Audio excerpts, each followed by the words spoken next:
नमस्कार, आपके साथ मैं हूं गौरव अग्रवाल। आज बात मिडिल ईस्ट में भड़की सर्वनाश की चिंगारी की, जो अब धधक उठी है। इजरायल और हिजबुल्लाह के बीच विध्वंस का नया राउंड शुरू हो चुका है।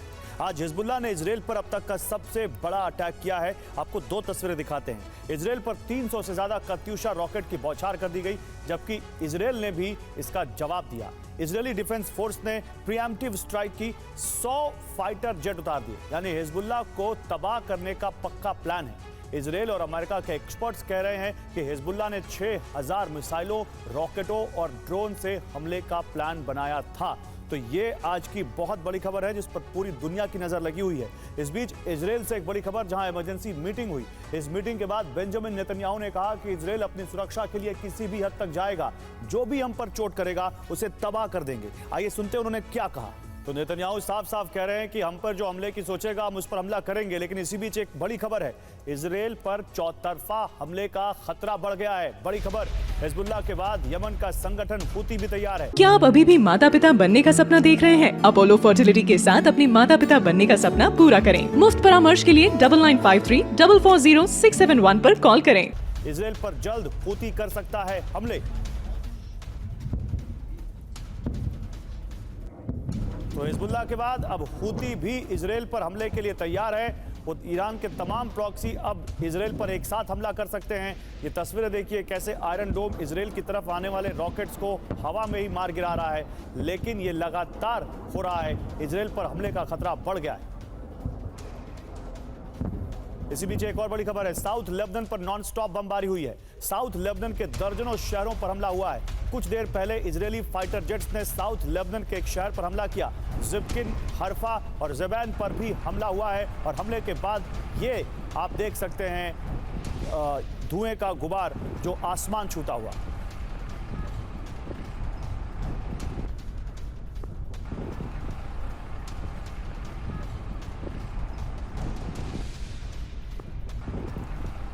हिजबुल्लाह का इजरायली वॉरशिप पर बड़ा हमला। भूमध्य सागर में आईडीएफ की वॉरशिप पर हमला किया है हिजबुल्लाह ने। हमले में वॉरशिप को नुकसान का दावा किया है।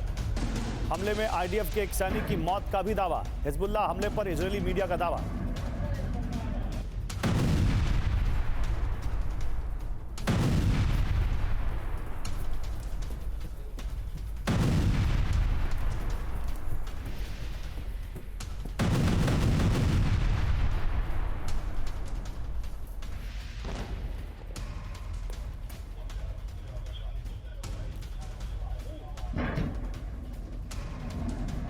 तो आप देख सकते हैं दो बड़ी खबरें एक साथ हम आपको दिखा रहे हैं। लेकिन अब आपको मिडिल ईस्ट पर हो रहे महाविनाश की खबर बताते हैं। महाविनाश की खबर क्या है, सबसे पहले आपको बताते हैं कि हुआ क्या है। हिजबुल्लाह ने इजरायल पर 300 से ज्यादा रॉकेट दागे। इजरायल ने हिजबुल्लाह के 200 रॉकेट आयरन डोम से इंटरसेप्ट कर लिए। अब आपको हमले के प्लान के बारे में बताते हैं। हिजबुल्लाह का प्लान इजरायल पर 6000 रॉकेट दागने का था। हिजबुल्लाह के हमले के बाद इजरायल में 48 घंटे की इमरजेंसी लगाई गई है। हमले के बाद इजरायल के पलटवार के बारे में जानिए। इजरायल ने 100 फाइटर जेट से हिजबुल्लाह के ठिकानों पर हमला किया। इजरायल के हमले में हिजबुल्लाह के 40 लॉन्च पैड तबाह हो गए। मेरे साथ एक बड़ा पैनल है। Major general VK Dutta as defence expert, group captain DK Pandey defence expert के तौर पर, जेके त्रिपाठी पूर्व राजदूत और मनीष झा हमारे संवाददाता इस पैनल में हैं। आप सभी का स्वागत है। मनीष, क्या ये माने कि जिस वॉर का इंतजार तमाम जानकार कर रहे थे कि एक वॉर तो होगी, आशंका जो वो जता रहे थे, ये वॉर शुरू हो चुकी है? देखिए, 7 अक्टूबर का हमला अगर इजराइल का हमास के खिलाफ जंग का ऐलान था और उसके बाद से बीते 10 महीने से लगातार गाजा में जंग चल रही थी, तो आज यानी कि 25 अगस्त को जो हिजबुल्लाह की तरफ से अटैक किया गया, इसके बाद आप समझ सकते हैं कि ये उस वॉर की बात कर रहा हूं जो इजराइल का ईरान पे जो हमला हुआ था उसके बाद जो कहा जा रहा था कि ईरान अटैक करेगा, बदला करेगा। बिल्कुल, मैं वही आपसे कह रहा हूं कि आज जो हिजबुल्लाह ने किया, ये हिजबुल्लाह का रूटीन हमला नहीं है। बीते 10 महीने से हिजबुल्लाह रोज 25-50, 100 के करीब रॉकेट दाग रहा था। आज केवल 320 रॉकेट नहीं दागे गए, बल्कि तैयारी थी 6000 रॉकेट दागे जाने की। और इसीलिए जैसे ही ये सूचना इजराइल को मिली, इजराइल ने प्रीएम्प्टिव स्ट्राइक किया। ये एक नया चीज भी शुरू हो गया। अब इसका मतलब ये है, आज जो इजराइल ने कहा कि हम पर खतरा हुआ, हमने प्रीएम्प्टिव स्ट्राइक किया। मान लीजिए कि कल के दिन में इजराइल को यह सूचना मिलती है कि तेहरान से भी अटैक होने वाला है, तो फिर इजराइल तेहरान पर भी अटैक करेगा। ईरान पर भी अटैक करेगा। और ये बात उन्होंने कहा भी, आईडीएफ ने कहा, प्रधानमंत्री नेतन्याहू ने कहा, उनके प्रेसिडेंट ने कहा, हर कोई यही कह रहे हैं कि आज से अब इजराइल प्रीएम्प्टिव स्ट्राइक भी करेगा। यानी जब भी उन्हें लगेगा कि इजराइल पर हमला होने वाला है, पहले वो हमला करना शुरू कर देगा। तो एक अंतहीन वॉर शुरू हो गई है। और अभी ईरान के सुप्रीम लीडर ने भी कहा कि हमारे और इजराइल के बीच तो एक अंतहीन जंग है जो कभी खत्म नहीं होगी। तो वो शुरू हो गया है, उसका दूसरा और नया अध्याय शुरू हो चुका है। ठीक है जनरल दत्ता, आप कैसे इसको रीड करते हैं? मनीष जो कह रहे हैं कि उसका दूसरा अध्याय शुरू हो चुका है, या आपको लगता है कि ये अब उस वॉर जो इस्माइल हानिया की मौत के बाद कहा जा रहा था कि ईरान बदला लेगा, हिजबुल्ला, हुती, हमास, सबका कनेक्शन ईरान से जुड़ता है, क्या आपको लगता है कि अब ये और इंटेंसिफाई होगा? देखिए, ऐसा है कि जो ये करंट ऑपरेशन चला है हिजबुल्ला द्वारा, ये अब 7 अक्टूबर को ही लेके चले एज अ बेस लाइन, जबकि इजराइल की प्रॉक्सीज ने ईरान की प्रॉक्सीज ने इजराइल के ऊपर हमला किया, हमास ने हमला किया, एक नंगा नाच दिखाया टेररिज्म का, और उसके बाद फिर इजराइल ने काउंटर ऑफेंसिव चालू किया। अभी जहाँ तक हुती का सवाल है, हिजबुल्ला का सवाल है, हवास का सवाल है, यहाँ सीरिया के अंदर बैठे हुए जो इनके और ऑपरेटिव्स हैं ईरान के, ये सारे इनकी प्रॉक्सीज हैं। और ये मान के चले कि ईरान और इजराइल की जंग चल रही है और ये अलग अलग तरीके से प्रॉक्सीज को इस्तेमाल कर रहे हैं। ठीक है। ईरान जानता है कि अगर वो डायरेक्टली कन्फ्रंटेशन में आएगा तो उसकी ज़्यादा तबाही हो जाएगी और अमेरिका भी जंग में कूद जाएगा, क्योंकि पूरा वेस्ट ये कोई बहाना ढूंढने के फिराक में है कि कब हमें ईरान के ऊपर हमला करने का मौका मिल जाए। और यूएस ने बोला कि अगर ईरान इजराइल की जंग होती है वो इजराइल के साथ खड़ा होगा। तो अभी जहाँ तक इस्माइल हानिया का सवाल है, उसका असैसिनेशन हुआ, इजराइल ने तो उसको कबूला नहीं, अभी स्पेकुलेशन है। अभी ईरान बोला था मैं हमला करूंगा, 5 वेस्टर्न कंट्रीज ने बोला भाई आप मत करना, इसका नतीजा खराब हो जाएगा। तो अगर उसने डायरेक्ट हमला नहीं करना तो अपने प्रॉक्सीज के द्वारा कर रहा है। और अभी जो हिजबुल्ला ने ये हमला किया है, आज 320 रॉकेट चलाए हैं, ज़्यादातर कत्यूशा रॉकेट, जो कि एक अनगाइडेड है, वो एक टारगेट जिसको एरिया टारगेट बोलते हैं, एरिया वेपन के तौर पे इस्तेमाल होता है, और वो पिन पॉइंट नहीं होता है। वो उसकी जो रेंज है 4 से लेके 30 से 40 किलोमीटर, अलग अलग प्रकार के मॉडल हैं उसके, इतनी मैक्सिमम रेंज होती है उसकी।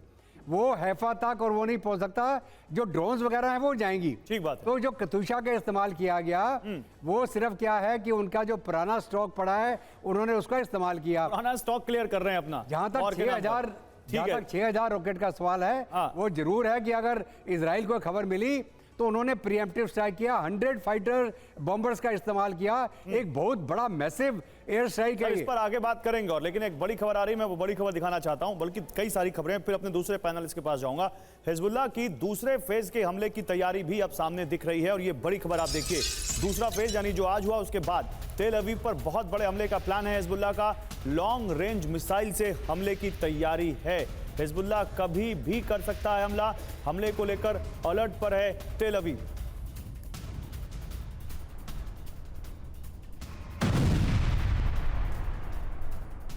और एक और बड़ी खबर है, प्रीएम्प्टिव स्ट्राइक के बाद एक बड़ी बैठक हुई है। आईडीएफ यानी इजराइल की सेना के हेडक्वार्टर में पीएम नेतन्याहू ने प्रीएम्प्टिव स्ट्राइक के बाद एक बड़ी बैठक की है। प्रीएम्प्टिव स्ट्राइक मतलब आपने अपने ऊपर होने वाले हमले से पहले ही सामने वाले पर हमला कर दिया। इमरजेंसी बैठक में डिफेंस मिनिस्टर गैलेंट भी शामिल। हिजबुल्लाह पर दूसरे चरण के हमले पर मंथन। बैठक में ईरानी प्रॉक्सी को लेकर रणनीति बनाई गई। लेकिन ऐसा नहीं कि इजराइल को कुछ हुआ नहीं है। रॉकेट हमलों से नॉर्थ इजराइल दहल गया है। नॉर्थ इजराइल यानी हिजबुल्लाह की तरफ वाला इजराइल। इजरायली सैन्य बेस पर हिजबुल्लाह का बड़ा अटैक। नॉर्थ इजराइल में गूंजे एयर रेड अलर्ट सायरन। हजारों रॉकेट दागने की तैयारी में था हिजबुल्लाह।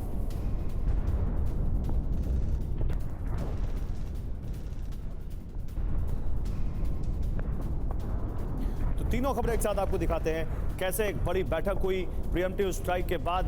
हिजबुल्लाह अब दूसरे फेज की तैयारी में है, कैसे यहां पर अब तमाम प्रॉक्सीज पर इजराइल की नज़र है, और नॉर्थ इजराइल में किस तरह से कत्यूशा रॉकेट, जिसका अभी जिक्र किया जनरल दत्ता ने, उनके जरिए हिजबुल्लाह ने नुकसान पहुंचाया इजराइल के उस हिस्से में जो लेबनान से लगा हुआ है, सीरिया से लगा हुआ है। लेकिन सवाल यह है कि यहाँ पर अब कहाँ कहाँ हमले हुए, जरा देखिए।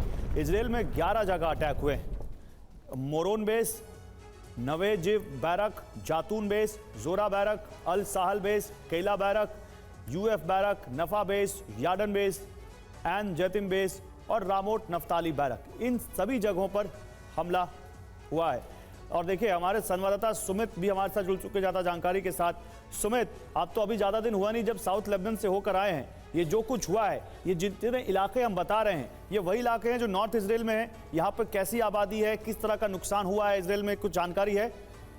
देखिए बिल्कुल, ये सारे इलाके नॉर्थ इजराइल के वो इलाके हैं जो बहुत करीब है साउथ लेबनान के। देखिए साउथ लेबनान और साउथ लेबनान में और नॉर्थ इजराइल के पार्ट में ज्यादा दूरी नहीं है, बिल्कुल बॉर्डर सटा हुआ। और यहाँ पर जो 146 और 147 डिवीजन है इजराइल की, वो तैनात है, जिसके ऊपर जिम्मेदारी है लेबनान के साथ लगते हुए इन इलाकों के अंदर ना सिर्फ अपनी सुरक्षा देखना, बल्कि अगर प्रिवेंटिव स्ट्राइक्स करनी हो या फिर आप कह सकते हैं कि जो सिक्योरिटी मेजर्स लेने वो लेने। और अभी आपको पता होगा कि इन सारे इलाकों की वीडियोग्राफी, यानी जो ड्रोन से सर्वेलेंस किया था, वीडियोग्राफी की थी, वो हिजबुल्लाह ने की थी, जिसमें हाइफा पोर्ट के साथ साथ कई संवेदनशील मिलिट्री इंस्टॉलेशंस थे।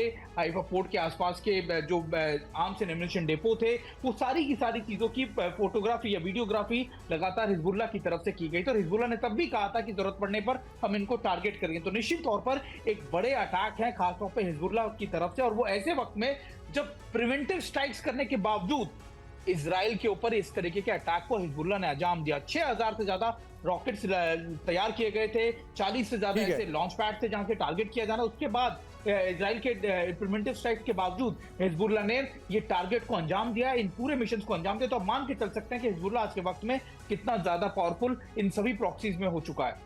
ठीक है सुमित, आप मेरे साथ रहिए। जो मेरे साथ यहाँ पर और भी पैनलिस्ट हैं, अंबासद त्रिपाठी, मुझे ये बताइए क्या दुनिया इसको कैसे देख रही होगी? क्या दुनिया को ये पहले से इल्म था कि ऐसा कुछ होगा जहाँ पर ईरान के प्रॉक्सी इजराइल पर इस बड़े लेवल का अटैक करेंगे, या आपको लगता है कि नहीं अब अमेरिका को इसमें और एक्टिवली आना पड़ेगा? देखिए मेरे ख्याल से बिल्कुल अमेरिका भी इस बहाने की तलाश कर रहा है, इस मौके की तलाश कर रहा है कि ईरान के ऊपर हमले का मौका मिले, इस बहाने की तलाश कर रहा है। आप देखिए इजराइल कहता है कि हम प्रीएम्प्टिव अटेम्प्ट करेंगे, वो स्ट्राइक करेंगे। अब अगर कुछ दिन तक या कुछ घंटों तक ईरान की शह पर हिजबुल्लाह हमला करता रहा तो इजराइल को ये बहाना मिल जाएगा प्रीएम्प्टिव अटैक के नाम पे ईरान पे आक्रमण करने का। और अगर ईरान पे आक्रमण हुआ तो ईरान जवाब देगा, और ईरान अगर जवाब देता है तो अमेरिका जो कह रहा है कि अगर ईरान इजराइल पे आक्रमण करता है तो हम भी इजराइल के पक्ष में आएंगे। तो उस हालत में बहुत ही इस युद्ध के विस्तृत होने की संभावना हो जाती है।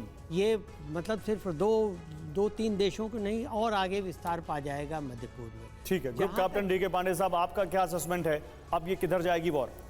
देखिए दो बातें बहुत ही महत्वपूर्ण है। पहली बात की 6000 प्रोजेक्टाइल्स की बात जो कही जा रही है, आखिर इसकी तैयारी करने के लिए जो रिसोर्सेज होंगे, वेयर विदॉल होगा, वो कहाँ से आया होगा? क्योंकि ईरान के पास इतनी क्षमता नहीं है कि खुद तैयार कर सके। हालांकि उनकी डिफेंस इंडस्ट्री काफ़ी स्ट्रांग है पहले के मुकाबले, लेकिन इसका मतलब बाहरी उसको एक्सटर्नल हेल्प मिल रही है।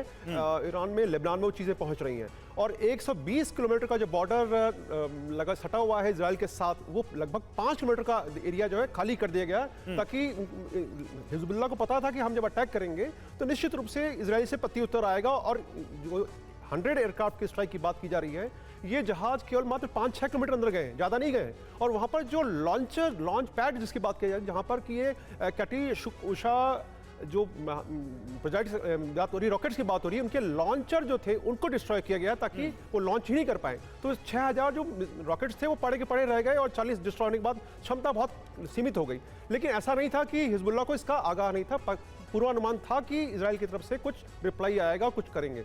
लेकिन जो ह्यूमन एंड और साथ साथ में जो इंटेलिजेंस जो लिया गया ISR की मदद से जो इन्फॉर्मेशन मिली कि लॉन्च पैड कहाँ है और तैयारियां जैसे हो रही हैं, उसके बाद जो प्रीएम्प्टिव स्ट्राइक हुई, ये लगभग सुबह जो है डॉन के जब प्रथम वेला जिसे कहा जाता है, उस समय स्ट्राइक की गई। और लगभग 5:30 का समय था, जबकि ये हिजबुल्लाह का प्लान था अटैक करने का। जी। तो इस बीच में ये प्रीएम्प्टिव स्ट्राइक हुई और देखिए अगर ध्यान दें तो बहुत ज्यादा लोगों के मारने जाने की खबर नहीं है, क्योंकि गोलान नहीं, हाइट्स लेकिन में लोगों के नॉर्दर्न जान इजराइल और माल के सेंट्रल- नुकसान की खबर नहीं है, लेकिन ये तो है कि हिजबुल्लाह पर 100 फाइटर जेट से इजराइल ने अटैक किया और हिजबुल्लाह भी उसका रिएक्शन दे रहा है। दैट मींस अब ये वो जो वॉर अभी तक गाजा में चल रही थी ये और ज्यादा बड़ी तो हो ही चुकी है। मैं इस पर आता हूं, लेकिन देखिए जो 100 फाइटर जेट की बात आ रही है उससे जुड़ी बड़ी खबर अब आपको दिखाता हूं। हिजबुल्लाह पर 100 फाइटर जेट्स का हमला, इजराइल ने 100 फाइटर जेट से बमबारी की है। हमले में हिजबुल्लाह के 1000 लॉन्चर्स तबाह। 1000 लॉन्चर से इजराइल पर हमले का प्लान था। हिजबुल्लाह का नॉर्थ इजराइल में तबाही का प्लान था।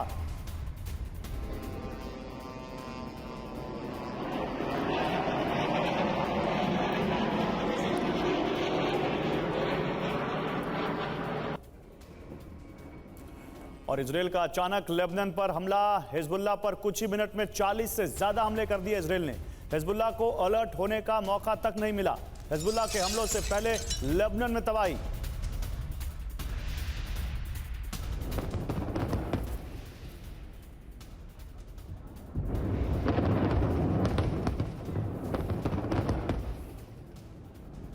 तो तबाही देख रहे हैं आप कैसे लेबनान में रात में एकदम तबाही आ गई। वहां पर दिन में तो आप ऐसी तस्वीरें नहीं देख पाते, रात है इस वजह से देखिए कैसे वो जो ब्लास्ट हो रहा है, वो बॉम्ब जो वहां पर गिराए जा रहे हैं लेबनान में, उसके बाद कैसे वहां पर रोशनी आसमान में चमक रही है आप देख सकते हैं। लेकिन इसी बीच एक और बड़ी खबर है, इजरायली हमले में लेबनान को भारी नुकसान हुआ है, भारी नुकसान। लेबनान के विद्रोही गुट का कमांडर मारा गया है।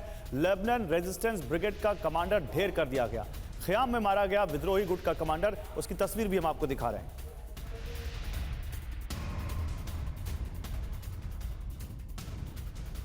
तो तीनों खबरें एक साथ फिर से आपको दिखाते हैं कैसे 100 फाइटर जेट्स उड़े, एयरबॉर्न हुए इजराइल के आसमान में और उन्होंने 1000 लॉन्चर्स तबाह कर दिए। हिजबुल्लाह के हमले से पहले लेबनान में तबाही हुई और लेबनान के साथ साथ हिजबुल्लाह के ठिकानों पर जिस तरह से इजराइल ने हमले किए उससे आप देखिए कैसे एक कमांडर मारा गया लेबनान के विद्रोही गुट का और भी कई लोग इसमें मारे गए।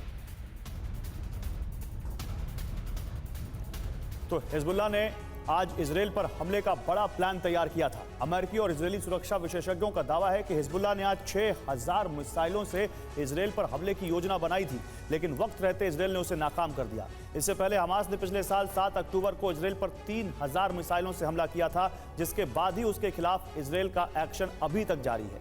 आज हिजबुल्लाह के हमले से ठीक पहले इजराइल ने अटैक कर दिया। आईडीएफ प्रवक्ता डेनियल हगारी ने दावा किया है कि हमने हिजबुल्लाह की योजना नाकाम की। न्यूयॉर्क टाइम्स के मुताबिक आज सुबह 5 बजे हिजबुल्लाह की इजराइल पर हमले की योजना थी, लेकिन खुफिया सूचना के आधार पर इसके ठीक 15 मिनट पहले आईडीएफ ने अटैक कर दिया। इजराइल ने हिजबुल्लाह पर 250 से ज्यादा बैलिस्टिक मिसाइलें दागी हैं।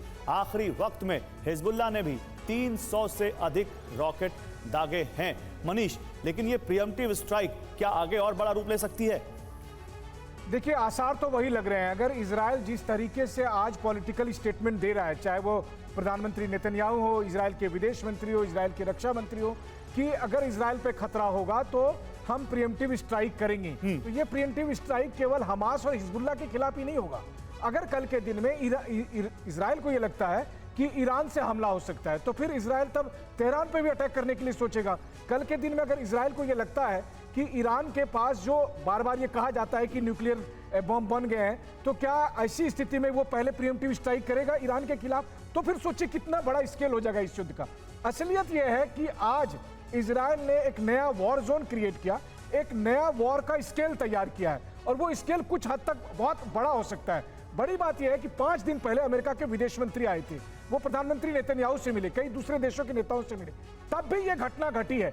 इसका मतलब है कि अमेरिका का डर खत्म हो चुका है, अमेरिका का डेटरेंट खत्म हो चुका है। अब ईरान वर्सेस इजराइल की जो ये जंग है, ये कितना आगे जाएगी, कब तक बढ़ेगी, ये कोई नहीं कह सकता। नहीं, लेकिन आप कह रहे हैं अमेरिका का डर खत्म हो चुका है, जनलता अमेरिका की सहमति से हो रहा है ये सब? देखिए, ऐसा है कि ये जो पूरा जो पूरा ये हम बोलेंगे इंटरनेशनल लेवल में जो कार्रवाई चल रही है, उधर यूक्रेन रशिया का जंग और इधर जो वेस्ट एशिया इजराइल और जो इसके नेबरिंग कंट्रीज है ईरान, ये दोनों चीज़ों को आपको बैकड्रॉप में रख के देखना पड़ेगा कि क्या रशिया, ईरान, चाइना और ईरान एक तरफ और पूरा यूएस, नेटो और उसके अलाइज एक तरफ। तो ये जो सारी कार्रवाई है, एक तरफ से प्रेशर कम करने के लिए दूसरी तरफ प्रेशर बढ़ाओ, ये दोनों तरफ से कार्रवाई चल रही है। और मेरा ये मानना है कि ये सिर्फ ईरान, इजराइल और ये मिडिल ईस्ट का नहीं है, इसका कनेक्शन जरूर आप रशिया के साथ जोड़ के देखें। अच्छा। और अभी जब यहाँ तक यूएस का सवाल है, जो पहले डर हुआ करता था किसी मुल्क का कि भैया यूएस की इतनी फोर्स आ जाएगी, कुछ होगा, वो काफ़ी हद तक डिमिनिश हो गया है कि जब छोटे छोटे ग्रुप, चाहे वो हूती हो, चाहे हिजबुल्ला हो या कोई और ईरान के अंदर जो रिबेल ग्रुप्स हों, वही हमला कर रहे हैं यूएस बेसिस के ऊपर। तो वो जो एक फियर था वो निकल चुका है, क्योंकि जो इंटरनेशनल एरिना के अंदर आज के दिन में ये पूरा सिचुएशन चल रहा है, उधर यूक्रेन और रशिया और इधर सेंटर में इजराइल को टारगेट करके, क्योंकि सबको पता है अगर इजराइल पर हमला होगा तो यूएस आएगा मदद करने के लिए, उसके रिसोर्सेज बढ़ जाएंगे, उतना वो यूक्रेन को मदद नहीं कर पाएगा अगर उसको यहाँ इजराइल को मदद देनी पड़ जाएगी। तो ये एक बहुत बड़ा चेस गेम चल रहा है। इस चेस गेम के अंदर कौन सा मूव कौन करता है और कौन सा किसको चेकमेट करके उसको छा देगा, ये वक्त बताएगा। लेकिन कोई एक गलत चिंगारी अगर दाने बाएं से हुई तो एक बहुत बड़ी जंग के अंदर बदल जाएगी। ठीक है, मैं एक इस पर ताजा अपडेट लेना चाहता हूं। सुमित मेरे साथ है। सुमित, अभी क्या अपडेट है? क्या अभी भी हालात वहां पर तनावपूर्ण बने हुए हैं? अभी क्या वहां से अब खबरें आ रही? देखिए, अभी लगातार इजराइल को लग रहा है कि अगले 48 घंटे इजराइल के लिए बहुत ज्यादा क्रूशियल है, बहुत ज्यादा सेंसिटिव है, क्योंकि ऐसा नहीं है कि हिजबुल्ला दोबारा से अटैक नहीं करेगा या हिजबुल्ला के अलावा दूसरे कोई प्रॉक्सी इसमें अटैक नहीं कर सकते। कहा यह जा रहा है कि दूसरा जो बड़ा सेकंड वेव होगा अटैक का, वो शायद आप कह सकते हैं कि ईरान की तरफ से हो सकता है कि वो लगातार हूती की तरफ से हो सकता है। तो ये निश्चित तौर पर इजराइल के लिए बहुत सेंसिटिव इशू है। और आपको ये भी याद है कि इस पूरे अटैक के बाद इजराइल हिजबुल्ला की तरफ से जरूर कहा था कि आज के लिए उनके अटैक वो खत्म करते हैं, लेकिन और उनके जो कमांडर की मौत है उसका बदला अभी तक पूरा नहीं हुआ, वो लगातार दोबारा से रिटालिएट करेंगे। तो निश्चित तौर पर ये 48 घंटे अगले इजराइल के लिए बहुत ज्यादा संवेदनशील है। इसलिए आप देखिए कि इजराइल ने ना सिर्फ पूरे इजराइल के अंदर एक अलर्ट जारी कर दिया है, लगातार अपने शेल्टर्स जो हैं, बॉम्ब शेल्टर्स जो हैं, उनको खोल दिया गया है। इसके अलावा जो पूरी नॉर्थ ब्रिगेड है या फिर आप कह सकते हैं जो डिवीजन है जो नॉर्दर्न बॉर्डर्स में लगे हैं, उनको पूरे हाई अलर्ट पे कर दिया गया है। तो एक तरीके से इजराइल अभी पूरे अपने टोज पर है, लगातार अपने पूरे चरम पर है अलर्ट के, और कोशिश ये कर रहा है कि जिस तरीके से प्रॉक्सीज अटैक कर रहे थे उसको रिटालिएट करे, कम से कम उसके डिफेंस मैकेनिज्म उसको निष्क्रिय कर पाए। ठीक है, सुमित आप मेरे साथ रही। देखिए, इस बीच एक बड़ी खबर है। कुछ देर पहले हिजबुल्ला ने इजराइल पर हमले का एक नया वीडियो जारी किया है। आपको अब वही वीडियो दिखाने जा रहे हैं आपकी स्क्रीन पर। हिजबुल्ला ने इजराइल के उन ठिकानों का वीडियो जारी किया है जहां उसने आज हमला किया है।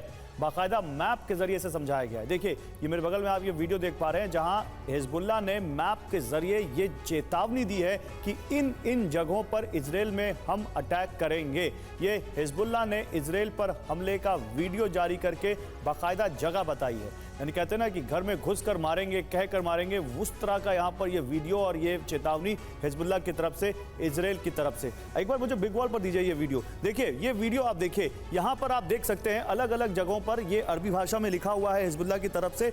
ये जो इजराइल के जो एस्टैब्लिशमेंट है इनकी तरफ उसने यहाँ पर साफ कहा है कि ये वो जो जगह हैं जहाँ पर हम अटैक करने वाले हैं। और इसमें कुछ ऐसी जगह हैं जो बहुत इंपॉर्टेंट है। मनीष, अगर आप मुझे यहाँ पर ज्वाइन करें।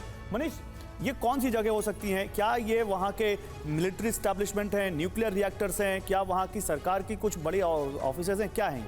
देखिए, हिजबुल्ला ने जो वीडियो जारी किया उसमें उन्होंने इजराइल के 11 बेस के बारे में बताया। हाँ। इन 11 बेस में से 4 बेस जो है वो आपको गोलान हाइट्स इलाके में जो सीरिया के बॉर्डर के साथ है वहां पर है। वहीं उसके अलावा 3 बेसेस ऐसे हैं जो कि लेबनान वाले बॉर्डर पर जो है, जिसमें कि एक रामत एयरफील्ड है वो है, और इसके अलावा 4-3-7 के अलावा जो बाकी 4 है वो आपको हाइफा की तरफ पड़ते हैं। तो वो 11 बेस का उन्होंने बताया कि हमने आज इन पर टारगेट किया है। अब उसमें से रामत एयरफील्ड पर यह कहा जा रहा है कि जो टारगेट था उनको वो अचीव किया है। हालांकि इजराइल की तरफ से यह दावा किया गया है कि कोई महत्वपूर्ण हमारा मिलिट्री नुकसान नहीं हुआ है। जो मिसाइल गिरे हैं, जो रॉकेट गिरे हैं, वो इसलिए गिरे क्योंकि हमने उनको डिसाइड किया कि उनको एंगेज नहीं करना है। देखिए, सबसे बड़ी बात क्या है, रोज वहां से आपको रॉकेट दागे जाते हैं।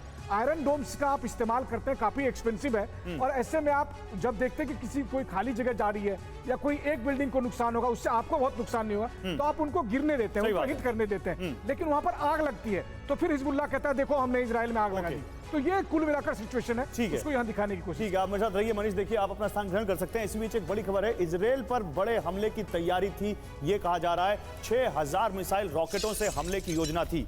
अमेरिकी और इजरायली सुरक्षा विशेषज्ञों ने दावा किया है उत्तर और मध्य इजराइल में तबाही का प्लान था।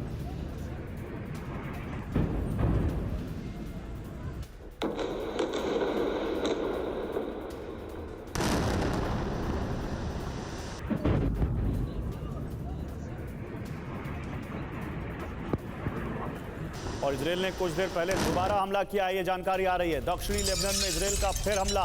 2 इलाकों में इजराइल ने एयर स्ट्राइक की है, तो इजराइल रुकने के मूड में नहीं दिख रहा है।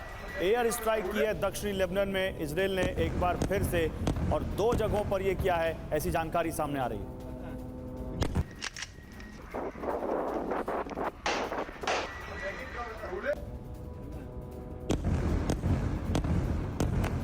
और इजराइल पर किए गए हमलों को लेकर हिजबुल्लाह ने बड़ा दावा किया है। हमने मोसाद हेडक्वार्टर को निशाना बनाया, ये कहा है हिजबुल्लाह ने। इजरायली सेना ने कहा मोसाद हेडक्वार्टर पर हमले को नाकाम किया हमने। तो मोसाद इजराइल की खुफिया एजेंसी है और वो दुनिया की सबसे खतरनाक खुफिया एजेंसीज में से एक मानी जाती है, जो हर बार अपना टारगेट हिट करती है, ऐसा कहा जाता है। उसी मोसाद के ऊपर बहुत सारे ऐसे उनके ऊपर कहा जाता है कि उन्होंने बहुत सारे अपने विरोधी नेताओं को ठिकाने लगाया है। वो अब यहाँ पर उसके हेडक्वार्टर पर हिजबुल्लाह ने हमले का दावा किया, लेकिन इजराइल कह रहा है कि हमने मोसाद के हमले को नाकाम कर दिया। मोसाद के हेडक्वार्टर पर हमला इतना एम्फेसाइज करना, अम्बेसडर त्रिपाठी साहब, क्या यहाँ पर हिजबुल्लाह कुछ बताना चाह रहा है कि देखिए जो मोसाद ने जिस तरह से हमें नुकसान पहुंचाया, हमने उसका बदला लेने की कोशिश की है?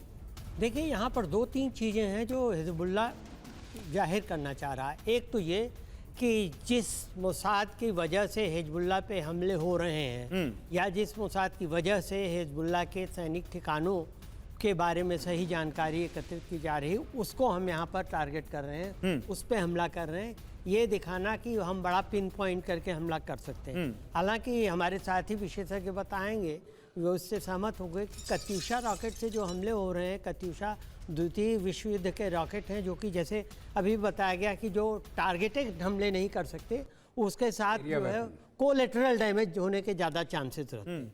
दूसरी चीज़ ये कि हिजबुल्लाह का ये कहना कि हम यहाँ 11 जगहों पे, इन जगहों पे आक्रमण करेंगे, ये मुझे बड़े ताज्जुब में डाल देता है।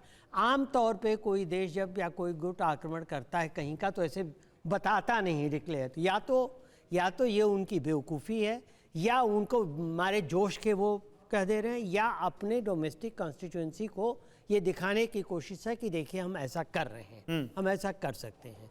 क्योंकि अगर आप ऐसा बता सकते हैं तो इजराइल तो उन जगहों को और ज़्यादा सुरक्षित कर लेगा। तो ये चीज़ है। अब यहाँ पर ये बात जो आ रही है कि अमेरिका का इसमें क्या रुख है, तो फिर यहाँ पे सवाल ये है, ग्रुप कैप्टन डीके पांडे, अगर कत्यूषा रॉकेट से तेल अवीव तक रॉकेट नहीं आ सकते हैं, तो फिर वो कौन से रॉकेट है, वो कौन से हथियार हैं जो हिजबुल्लाह को इतनी ताकत दे रहे हैं कि वो तेल अवीव तक या मोसाद के हेडक्वार्टर तक हमला कर सके? देखिए, बहुत ही महत्वपूर्ण बात है कि साइकोलॉजिकल वॉरफेयर, जिसके बारे में हम बहुत कम चर्चा करते हैं, आज हम उसको डिस्कस कर रहे हैं कि मोसाद हेडक्वार्टर पर हमला किया गया, टारगेट अचीव हुआ कि नहीं हुआ, इसके बारे में कोई जिक्र नहीं हो रहा है। हमला किया गया, इसके बारे में बात हो रही है। तो निश्चित रूप से जो हिजबुल्लाह का लेबनान का ये उद्देश्य है कि हम ये बताएं कि हम लगातार हमले कर रहे हैं, अटैक कर रहे हैं और आप अंडर अटैक हैं। दूसरी बात, जहां तक बात हम लोग अभी चर्चा कर रहे हैं कि क्या ये इसका विस्तृतीकरण हो सकता है, जो टिट फॉर टैट पॉलिसी चल रही है दोनों के बीच में, हिजबुल्लाह के, और हालांकि हुती ने भी बहुत तारीफ की है इन हमलों की, तो हुती भी तैयार बैठा है और अटैक करने के लिए, लेकिन इसका विस्तृतीकरण होगा कि नहीं होगा, ये एक बहुत बड़ा प्रश्न चिन्ह है। जो मेरा आंकलन है वो ये कहता है कि ईरान में जो न्यूक्लियर एसेट्स हैं, अमेरिका चाहता है कि उनको टारगेट किया जाए, और ईरान को इस बात का पूरा भली भांति जो है आइडिया है कि टारगेट क्या हो सकता है। तो मेरे आंकलन के हिसाब से ईरान इस युद्ध में खुले रूप में नहीं आएगा, वो प्रॉक्सी के थ्रू ही इसको अपने ऑब्जेक्टिव अचीव करने के प्रयास करेगा। यहाँ तक बात है कि जो लगातार हमले हो रहे हैं, एयर स्ट्राइक हो रही है, जैसे अभी थोड़ी देर पहले भी स्ट्राइक हुई, ये स्ट्राइक चलती रहेंगी छुटपुट रूप में, और साथ में लेबनान से, सदर्न लेबनान से हिजबुल्लाह के प्रोजेक्टाइल्स भी आते रहेंगे, ताकि बताने के लिए कि हम तैयार हैं, और ये साइकोलॉजिकल वॉरफेयर है। देखिए, बहुत ज्यादा ऑब्जेक्टिव इसमें अचीव होंगे नहीं। जो 6000 की बात हो रही है, 3000 पहले ट्राई किए गए थे 7 अक्टूबर को, वो सैचुरेट नहीं कर पाए आयरन डोम को। अब प्रयास था कि हम 6000 लॉन्च करेंगे तो शायद आयरन डोम सैचुरेट हो जाएगा। ये एक उनका एक उद्देश्य था। लेकिन प्रिएम्प्टिव स्ट्राइक ने वो सारे उद्देश्यों पानी फेर दिया। जहां तक बात है कि टारगेट क्या था, टारगेट था नॉर्दर्न इजराइल और सेंट्रल इजराइल, क्योंकि उसके आगे उनकी पहुंच नहीं है। वो प्रयास जरूर करेंगे, जैसा मैंने कहा कि मोसाद पर अटैक किया गया, टारगेट अचीव हुआ कि नहीं हुआ इसके बारे में कोई जिक्र नहीं, और शायद वो संभव नहीं हो पाएगा, क्योंकि नॉर्मल बैटल डैमेज असेसमेंट का जो मिशन होता है वो एक फेवरेबल एयर सिचुएशन के बीच में हो सकता है। अभी जो हालात है वो उसको अनुमति नहीं देते। मैं आता हूं आपके पास, लेकिन एक बड़ी खबर आ रही है, तेल अवीव में समुद्र तट बंद किए गए, ये जानकारी आ रही है। इजरायली अधिकारियों ने बंद करने का आदेश दिया है समुद्र तट को। हिजबुल्लाह के हमलों के बाद यह फैसला लिया गया है। लोगों को सलाह दी गई है कि वो समुद्र तट पर या बीचेस पर ना जाएं, जबकि इजरायल के जो समुद्र तट है वो एक बहुत बड़ा पर्यटन स्थल है, दूर देश दुनिया से लोग आते हैं यहाँ पर इन बीचेस पर, और अब इनको बंद करने की सलाह, बंद करने को कहा गया है, और कहा गया है कि लोग बीच पर ना जाए। मनीष झा इस बारे में और जानकारी दे रहे हैं। मनीष, ये क्यों किया गया? बिल्कुल, देखिए चूंकि वीकेंड का टाइम है, वीकेंड के टाइम में तेल अवीव का जो बीच है वहां पर काफी भीड़ होती है, बल्कि कल भी 24 घंटे पहले भी वहां पर हजारों की संख्या में लोग थे, वो छुट्टियों का आनंद ले रहे थे। लेकिन आज जब इजराइल पर हमला हुआ है, हिजबुल्लाह की तरफ से हमला हुआ, उसके बाद से आप तस्वीरें देखिए किस तरह से वीरान पड़ी हुई है तेल अवीव का ये बीच। और ये फोटो किसी और ने नहीं बल्कि इंडिया में जो इजराइल के राजदूत रहे थे नाओर गिलोन, उन्होंने ये फोटो पोस्ट करते हुए दिया है कि अभी कुछ देर पहले की ये फोटो देखिए, और यही पर्पस है हमारा कि ये फोटो देखकर इजरायली एम्बेसडर बता रहे हैं कि अभी क्या हालत है तेल अवीव के बीच का। अभी आप देख लीजिए कि कैसे सुनसान पड़ा है, कैसे वीरान पड़ा है, क्योंकि इजराइल ने अपने लोगों से कहा है कि अभी आप समुद्र तट के पास ना जाएं, अभी भीड़ इकट्ठा ना करें, क्योंकि हमले का डर बना हुआ है, हिजबुल्लाह की तरफ से हमले का डर बना हुआ है। उसको प्रमाणित करता है ये तस्वीरें जो खुद इजरायली एम्बेसडर ने अभी अभी जारी की है। ठीक है, इसी बीच एक और बड़ी खबर आ रही है। देखिए, ये तो है जो मनीष बता रहे हैं, लेकिन इजराइल पर और हमले कर सकता है हिजबुल्लाह, शायद इसीलिए वो बीचेस बंद करने के आदेश दिए गए। इजराइल पर हमलों पर हिजबुल्लाह का बयान, अभी फौज शुक्र का बदला पूरा नहीं हुआ, अभी ऑपरेशन का पहला फेज पूरा हुआ है, ये कहा है हिजबुल्लाह ने।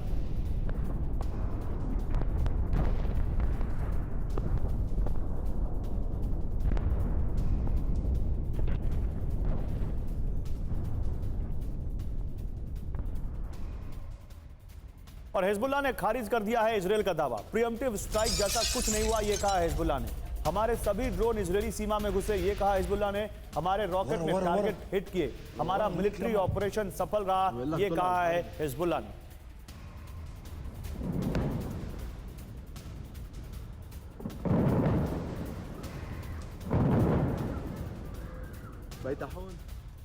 और इराक से भी इजराइल पर हमले शुरू, हाइफा पोर्ट पर इस्लामिक रेजिस्टेंस का हमला, इराक से हाइफा पर suicide drone attack, Haifa port में इजरायली बेस पर अटैक, ईरान समर्थित गुट का ड्रोन से हमला।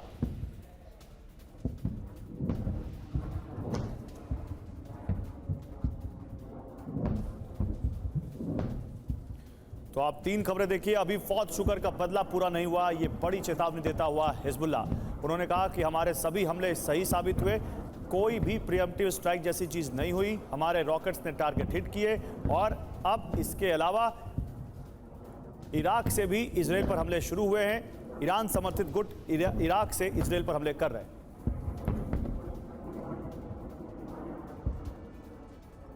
तो हिजबुल्लाह ने इजराइल के 11 सैन्य बेस पर हमले का दावा किया है। चिंता इसलिए बढ़ गई है क्योंकि इराक से इस्लामिक रेजिस्टेंस ने इजराइल के हाइफा पोर्ट पर हमला किया है। यानी इस्लामिक रेजिस्टेंस और हिजबुल्लाह के हमले की टाइमिंग एक है, ध्यान रखिए। हिजबुल्लाह और इस्लामिक रेजिस्टेंस ने लगभग एक वक्त पर हमला किया है।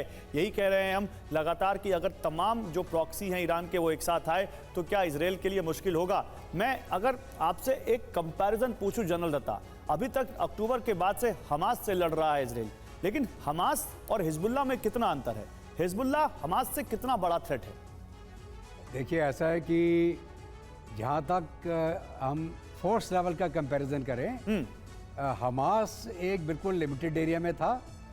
उनके अपने जो खुद प्रोड्यूस किए हुए हथियार असला बना रहे थे वो अंडरग्राउंड, और कुछ हथियार असले बाहर ईरान के थ्रू भी फिलाडेल्फिया जो कॉरिडोर इजिप्ट के रास्ते स्मगल होके भी अंदर आ रहे थे।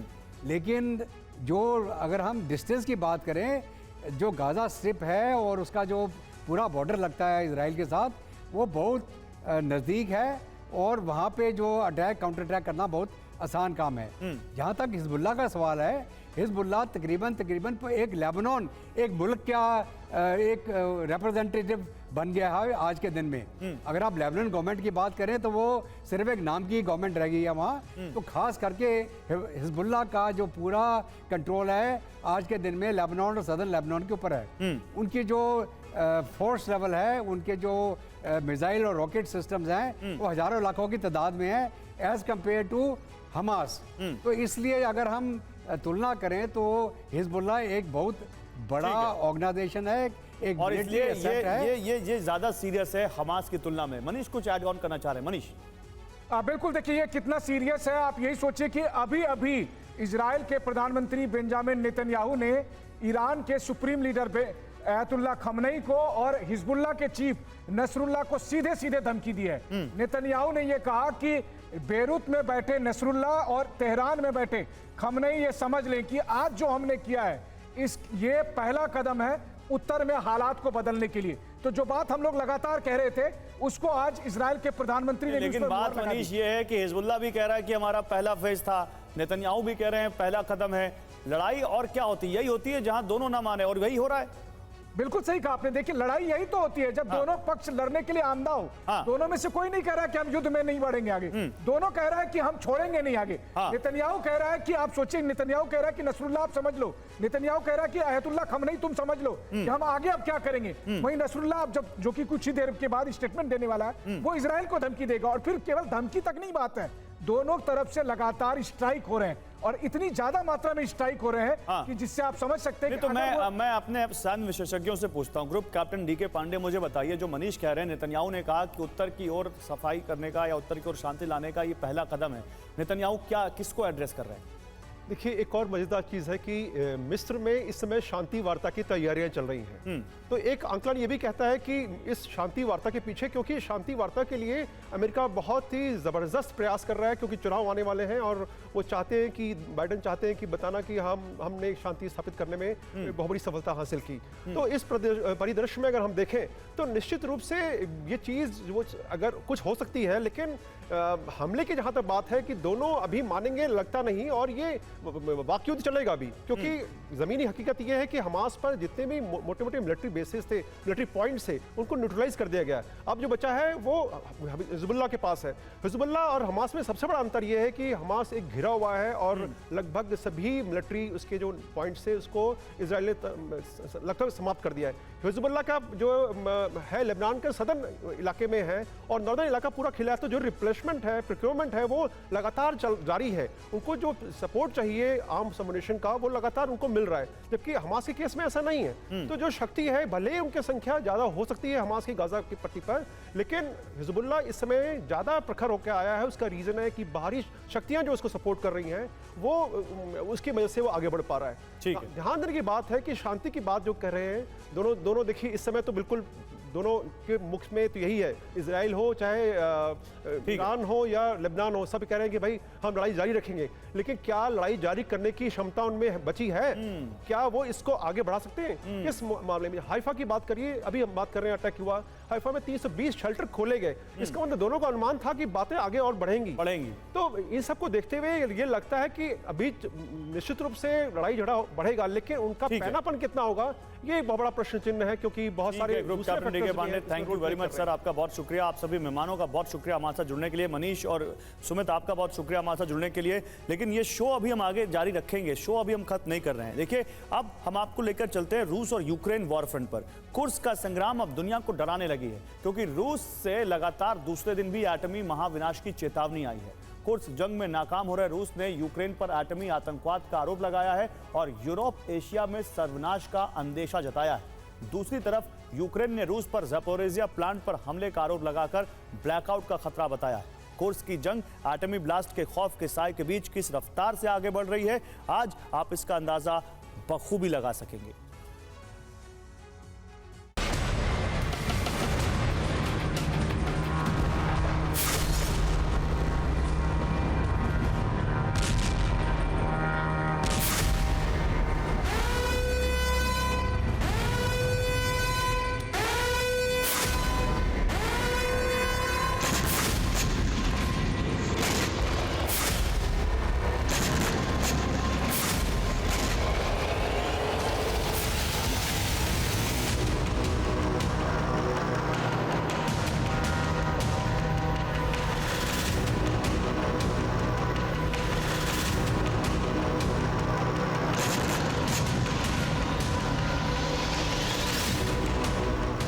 कुर्स्क में यूक्रेनी सैनिकों की ललकार और 24 घंटे के भीतर रूसी सरकार की दूसरी बार गुहार।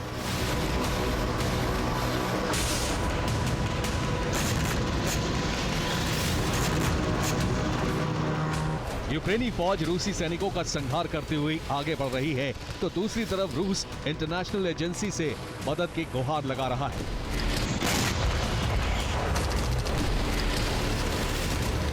कुर्स्क की जमीन पर हो रहे धमाके तो पूरी दुनिया को नजर आ रहे हैं, लेकिन कुर्स्क का एक ठिकाना ऐसा भी है जहां एटमी धमाके की 2 बार कोशिश हो चुकी है।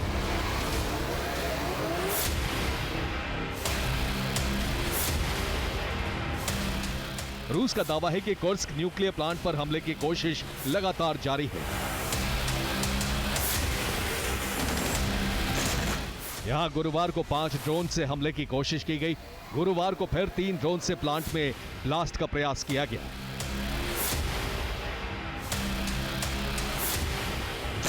एक दिन पहले ही पुतिन ने खुद दुनिया को बताया था कि यूक्रेन कुर्स्क परमाणु प्लांट में हमले की कोशिश में है। अब रूसी मीडिया और विदेश मंत्रालय की प्रवक्ता मारिया ज़खारोवा ने यूक्रेन पर आरोप लगाया है। ज़खारोवा का दावा है कि यूक्रेन परमाणु आतंकवाद के रास्ते पर है। IAEA को यूक्रेन पर एक्शन लेना चाहिए। यूक्रेन की तुलना ISIS जैसे संगठनों से की गई है।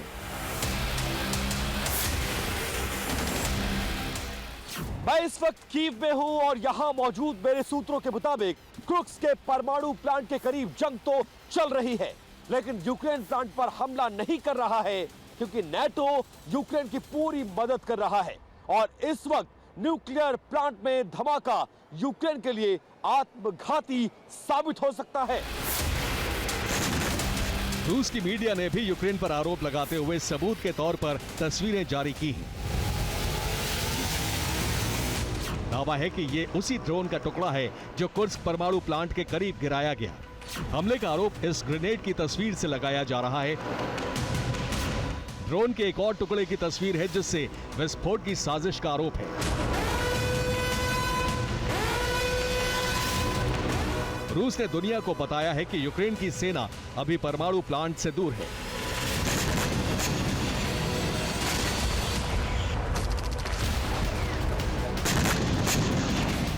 लेकिन ड्रोन से लगातार परमाणु प्लांट में धमाका करने की कोशिश हो रही है। धमाका हुआ तो रेडिएशन से रूस क्या यूक्रेन और यूरोप भी तबाह हो सकता है।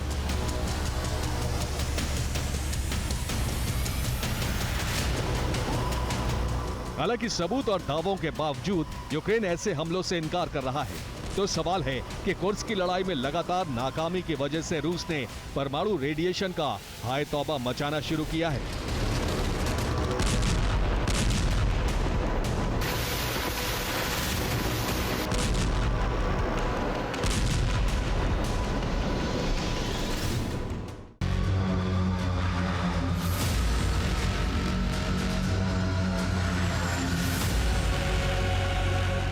कुर्स्क या ज़पोरिजिया, दोनों परमाणु प्लांट में धमाके से महातबाही निश्चित है। यही वजह है कि अब कुर्स्क की जंग को रूस अंतर्राष्ट्रीय मुद्दे में तब्दील करता दिख रहा है।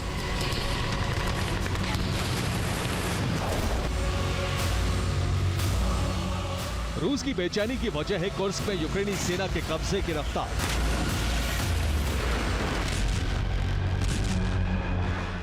अगस्त को शाम करीब 5:05 पर यूक्रेनी फौज सूमी के 3 दिशाओं से कुर्स्क में घुसी।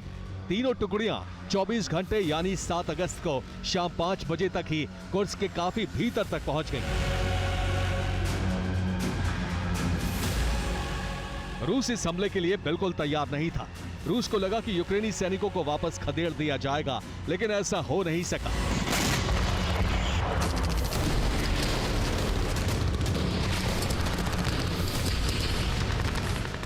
8 अगस्त तक ही कुर्स्क का एक बड़ा इलाका यूक्रेनी सेना के कब्जे में आ गया और कुर्स्क में यूक्रेनी सैनिकों की मौजूदगी का आंकड़ा 4000 के करीब पहुंच गया। 9 अगस्त को 2 दिशाओं में यूक्रेनी सेना काफी आगे तक निकल गई, लेकिन फिर रूसी फौज ने मुकाबला किया और पूर्वी हिस्से से सिमटी हुई यूक्रेनी सेना पश्चिम में तेजी से बढ़ने लगी।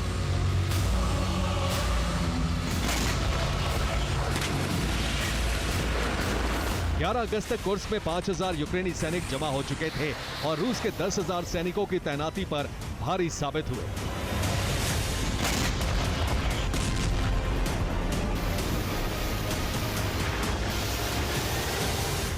11 अगस्त से 15 अगस्त तक यूक्रेनी सैनिक बेहद तेजी से आगे बढ़ते गए। रूस अपने सैनिकों की संख्या बढ़ाता रहा, लेकिन यूक्रेनी फौज का रास्ता नहीं रोक पाया।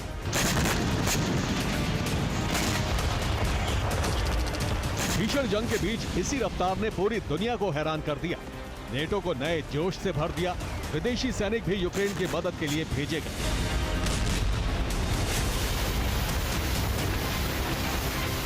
अब 16 अगस्त से 22 अगस्त तक यूक्रेनी सेना की इसी रफ्तार को देखकर पुतिन की रणनीति पर सवाल उठने लगे हैं। आप अंदाजा लगा सकते हैं कि कुर्स्क का कितना बड़ा इलाका यूक्रेन के कब्जे में है।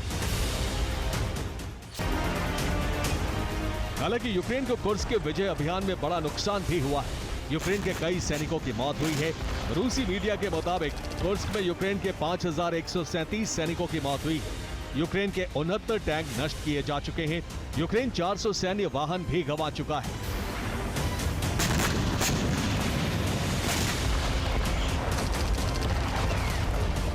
हालांकि अब पुतिन ने रूस के नागरिकों को भरोसा दिया है कि कुर्स्क को जल्द कब्जे से मुक्त करा लिया जाएगा।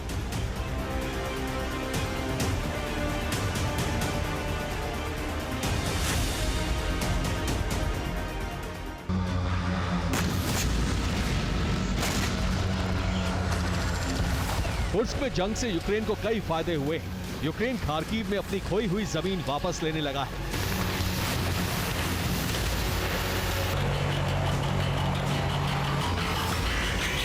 खार्किव में 2 स्क्वायर किलोमीटर से रूसी कब्जा खत्म हो गया है। यूक्रेन खार्किव में रूसी सेना को पीछे ढकेलने की प्लानिंग तैयार कर रहा है। खार्किव में यूक्रेनी सेना का पलटवार होने वाला है।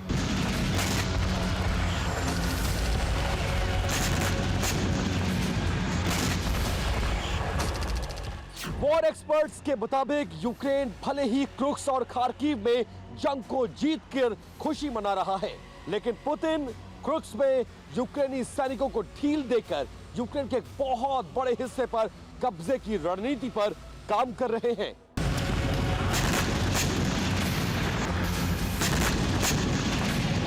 यूक्रेन और नेटो इस वक्त अपनी पूरी ताकत कुर्स्क पर कब्जे में लगा रहे हैं, लेकिन यूक्रेन के भीतर रूसी फौज लगातार आगे बढ़ रही है।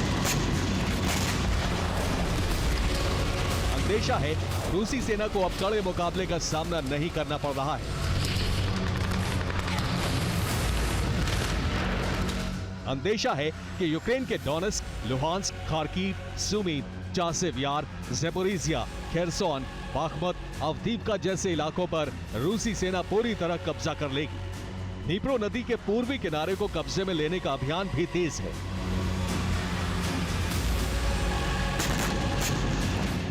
माना जा रहा है कि कुर्स्क को पुतिन यूक्रेन के लिए चारे के तौर पर इस्तेमाल कर रहे हैं और यूक्रेन के कई इलाकों पर कब्जे के बाद कुर्स्क में घेरकर यूक्रेनी सेना का संहार किया जाएगा। Bureau report, TV9, Bharatvarsh. तो सिर्फ कुर्स्क पर ही कब्जे का खतरा नहीं मंडरा रहा है। दरअसल नेटो की मदद से यूक्रेन ने रूस के आधा दर्जन प्रांतों पर कब्जा करने का ऑपरेशन लॉन्च कर दिया है। इस ऑपरेशन का नाम है कुर्स्क पार्ट 2 और इसके तहत यूक्रेनी फोर्स ने रूस के 5 नए राज्यों में भीषण हमले किए। यूक्रेन के हमलों में तेजी इसलिए आई क्योंकि नेटो ने उसे हमले के लिए नए और विध्वंसक हथियार दे दिए। सवाल यही है कि आखिर नेटो के ऑपरेशन कुर्स्क पार्ट 2 का मकसद क्या है।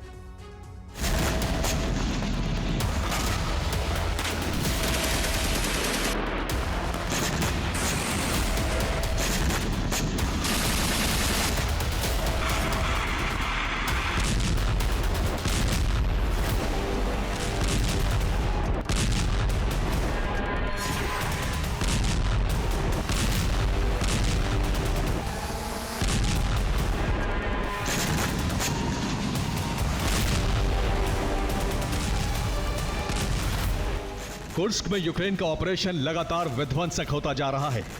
रूसी सेना अपनी पूरी ताकत झोंकने के बाद भी कुर्स्क में घुसी यूक्रेनी फोर्स को रोकने में सफल नहीं हो पा रही है। हर बीते दिन के साथ कई वर्ग किलोमीटर की जमीन पर यूक्रेन का कब्जा होता जा रहा है। इस बीच नेटो की मदद के बाद यूक्रेन ने रूस के अंदर ऑपरेशन कुर्स्क पार्ट 2 लॉन्च कर दिया है।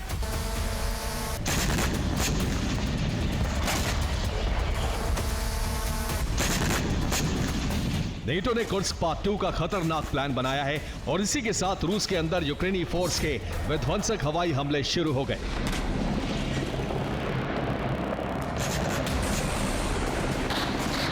यूक्रेन से लगते रूस के 5 नए राज्यों में ज़ेलेंस्की सेना का सैन्य अभियान तेज हो गया है।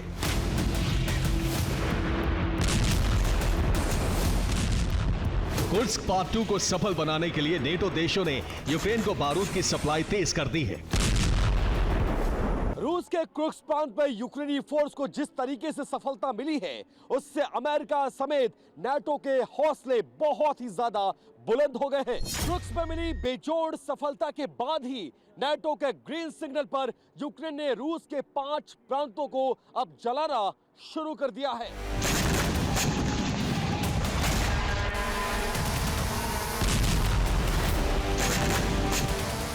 नेटो देश यूक्रेन के हथियारों की किल्लत दूर कर रहे हैं और इसी के साथ यूक्रेन रूस के अंदर बारूदी गदर मचा रहा है। ब्रियांस्क, बेलगोरोद, वोरोनिश, वोल्गोग्राद और रोस्टोव, रूस के इन 5 राज्यों में यूक्रेन ने कुर्स्क पार्ट 2 शुरू कर दिया है। इन 5 राज्यों में मौजूद रूसी सेना के ठिकाने और एनर्जी इंफ्रास्ट्रक्चर को बुरी तरह से टारगेट किया जा रहा है।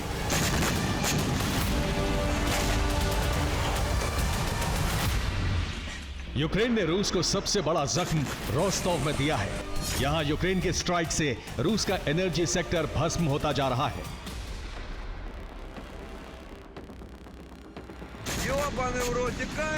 रोस्टोव में यूक्रेन ने जिस ऑयल डिपो पर हमला किया था वो 6 दिनों से विनाश की आग में जल रहा है।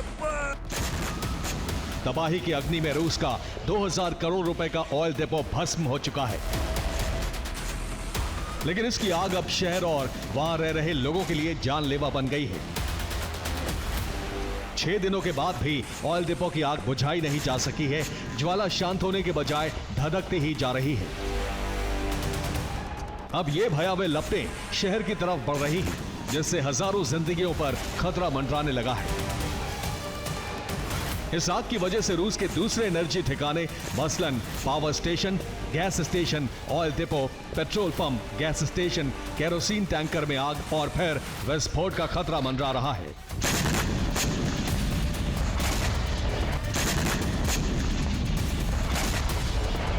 वोरोनिश के साथ यूक्रेनी फोर्स ने रूस के 5 राज्यों को बारूदी विस्फोट कर दहला दिया। वोरोनिश में यूक्रेन ने रूसी सेना के हथियार गोदाम को टारगेट किया। हथियार डिपो भस्म हो गया। बेलगोरोद में यूक्रेन ने उस फैक्ट्री पर ड्रोन दागे जहां हथियार बनाए जा रहे थे, हालांकि हमला सफल नहीं हो सका। वोल्गोग्राद में यूक्रेन ने रूस के S-300 डिफेंस सिस्टम को तहस नहस कर दिया। ब्रियांस्क में रूसी सेना की टुकड़ी पर हमला किया गया। रूस के 2 सैन्य वाहन भस्म हो गए, कई सैनिक मारे गए।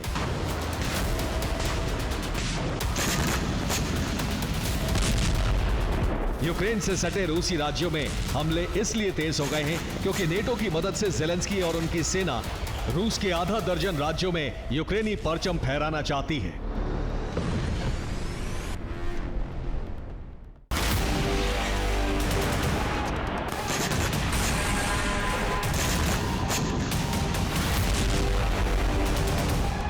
रूस के 5 प्रांतों में यूक्रेन के हमले इसलिए तेज हो गए हैं क्योंकि यूक्रेन को नेटो देश हथियारों की बड़ी खेप भेज रहे हैं।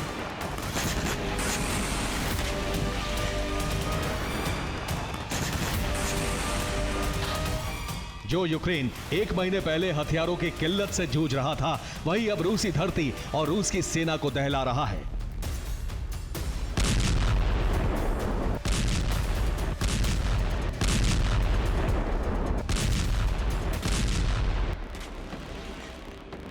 अमेरिका ने यूक्रेन को ग्लाइड बम की नई खेप भेज दी है। अब यूक्रेनी फोर्स इन्हीं बमों से हमले कर रही है। यूक्रेन रूस में हमले के लिए जर्मनी के वाइसेंट 1 और मार्डर आर्मर्ड व्हीकल्स का इस्तेमाल कर रहा है। लातविया यूक्रेन को 1400 ड्रोन की खेप देने जा रहा है। ये ड्रोन खास यूक्रेन के लिए बनाए गए हैं। रोमानिया ने अमेरिका से 200 AIM-120 मिसाइलें खरीदी हैं। माना जा रहा है कि ये मिसाइलें सीक्रेट तरीके से यूक्रेन भेजी जाएंगी। कनाडा ने युद्ध के लिए यूक्रेन को अपना घातक स्ट्राइकर फाइटिंग व्हीकल दिया है। अमेरिका ने यूक्रेन को हाइमर्स मिसाइल और गोले देने का फैसला किया है।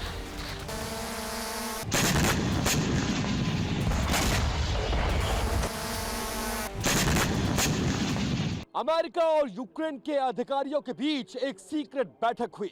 इस बैठक में रूस के अंदर हमले को लेकर नई रणनीति बनाई गई है।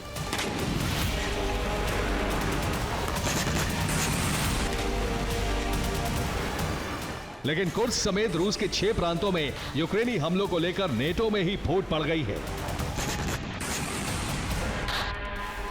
हंगरी और तुर्की जैसे देशों ने रूसी धरती पर हमले को गलत करार दिया है।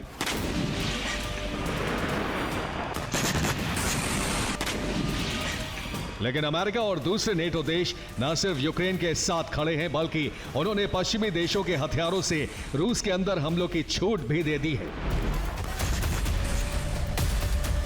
इसी छूट के बाद यूक्रेन ने रूस के 5 नए प्रांतों को जलाना शुरू कर दिया है।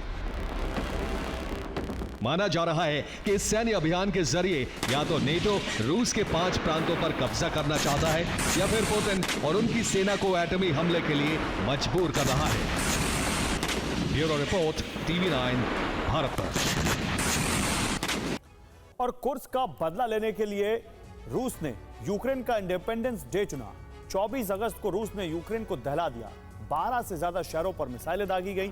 रूस ने पहली बार सुखोई 57 इस जंग में उतारकर अपने मंसूबे जाहिर कर दिए।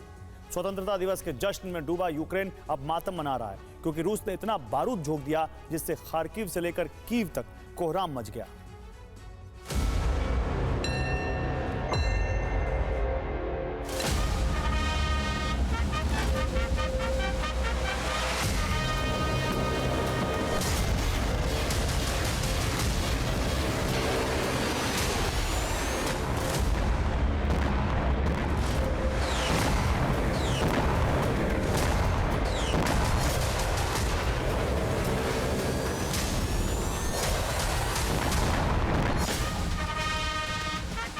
जिस वक्त यूक्रेन 33वें स्वतंत्रता दिवस का जश्न मना रहा था,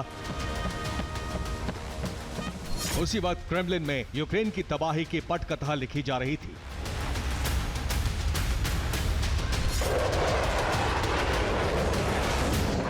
जिस वक्त पोलैंड के प्रेसिडेंट एंड्र्यूस डूडा यूक्रेन की धरती पर पहुंचे, उसी वक्त मॉस्को से रूसी फाइटर जेट ने उड़ान भरी।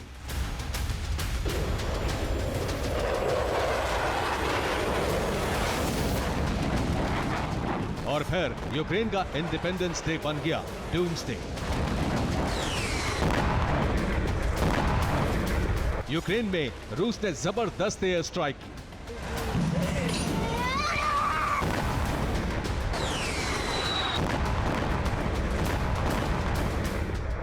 बारह से ज्यादा शहरों पर रूसी मिसाइल काल बनकर टूट पड़ी।